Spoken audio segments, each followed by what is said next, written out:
何難以討好一個人？難道要怪天主作弄人？無論被他怎麼吸引，都不必再等。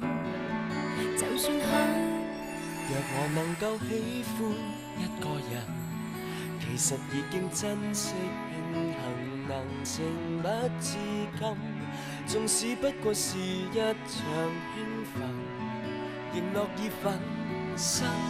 他都不愛我，他雖不愛我，無骨氣張開這耳朵，聽真他真口說，你別做夢，得到好結果。他都不愛我，不算是我很清楚。他未愛我都懷念我，誰想他掛念我？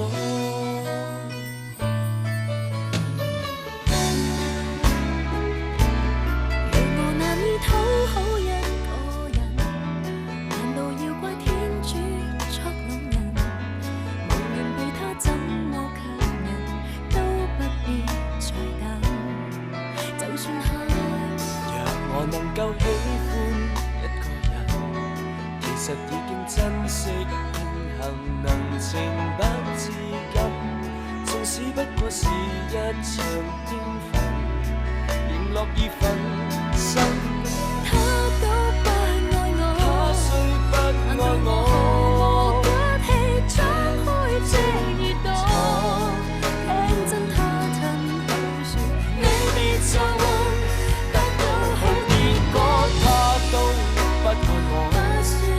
我很清楚，他未愛我都掛念我，誰想他掛念我？還能期望什麼？還能遺憾什麼？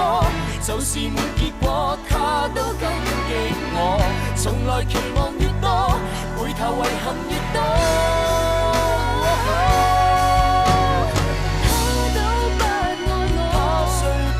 無骨氣張開這耳朵，聽真他親口說，你別做夢，得到好結果。他都不愛我，我很清楚。他未愛我都掛念我，誰想他掛念我？也可將心放在還能愛的人。